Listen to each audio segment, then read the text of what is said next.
बेंगल पनत खन नितो हिजुग काना वेस्ट बेंगल रे जहां लेका हिसाब ते नेलोग कान तहन किछि दिन लाहा खन गे राहुल गांधी इडी कुली कुकली कान तहन को ओना इदी कातन गे जुदी नेल हुआ राहुल गांधी इन साउते अधीर रंजन चौधरी और साउते कांग्रेस रे टा गान जहां तिन अगुवन को मेना को मारंग पुरुधुल अगुवन को ओना जगह रे माको सेटल लेन तहन राहुल गांधी इडी को कुली कुकली कान तहन और अधीर रंजन चौधरी साउते एटा जहां तिन विरोधी दल रेन नेता को तहें कना कांग्रेस रेन मारंग अगुवन को तहें कना उनको को अटक दोहलेट को तहन को पुलिस चेत खातिर को अटक दोहलेट को तहन ओना इदी कातेन गे नितो मारंग हुलसे मुर्शिदाबाद रेना बरहमपुर रे हुलसे को उदुग सदर के आको और जहां हिसाब ते नितो इडी कमी आय ओना कमी होरा चेतान रे आफत को सदर का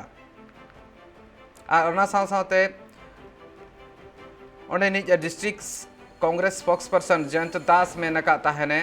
तालमा सरकार दो कांग्रेस रिन जहां तिना अगुवन मेना कोआ उनको को मिद लेकाते दबाव कातेन दोहो लगिन नोका कुली कुकली साथे अरेस्ट चेत को मेनतेन চুরি করে ছেলে যায় বাংলায় মালা পায় সেই তৃণমূল আর না শুনতে পাবি এই আওয়াজে হবে দিয়ে বাকি এই মিছিলে হাঁটবে নাকি সেই তৃণমূল আর না জুড়ে বিজেপি আজকে টালবাটাল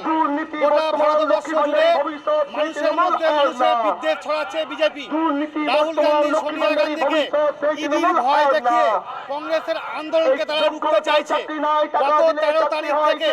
দিল্লির বুকে কংগ্রেসের সাংসদ কংগ্রেসের নেতাদের উপরে যেভাবে দিল্লি পুলিশ আক্রমণ করছে বারংবার দফায় দফায় তাদেরকে গ্রেপ্তার করছে তার বিরুদ্ধে কংগ্রেসের আন্দোলন গতকাল প্রদেশ কংগ্রেসের সদর দপ্তর দিল্লিতে সেখানে দিল্লি পুলিশ যেভাবে আক্রমণ করেছে তার নিন্দা করে সারা ভারতবর্ষ জুড়ে প্রত্যেকটা ব্লকে কেন্দ্রীয় অফিসের সামনে কংগ্রেসের নেতা কর্মীরা আজকে প্রতিবাদ জানাচ্ছে কংগ্রেসের আমাদের আন্দোলন একটাই কথা ইডি সিডি দিয়ে কংগ্রেসের আন্দোলনকে রোখা যাবে না সাংসদদের উপরে নেতৃত্বের উপরে এমনকি কংগ্রেসের সদর দপ্তরে যেভাবে আক্রমণ হয়েছে মোদীকে অবিলম্বে ক্ষমা চাইতে হবে সেনাবাহিনীকে নিয়েও আজকাল বিজেপি সরকার ছেলে খেলা লাগিয়েছে সেনাবাহিনীতে আবার ক্যাজুয়াল কর্মী নিয়োগ এতে মনে হয় সেনাবাহিনীর মনোবল যেমন চির বাড়বে সেনাবাহিনী গোপন তথ্য ফাঁস হয়ে যাবে তাই মুর্শিদাবাদ জেলা এই আন্দোলনে সামিল হয়েছে প্রত্যেকটি ব্লকে কেন্দ্রীয় অফিসের সামনে এই আন্দোলন চলছে আন্দোলন চলবে।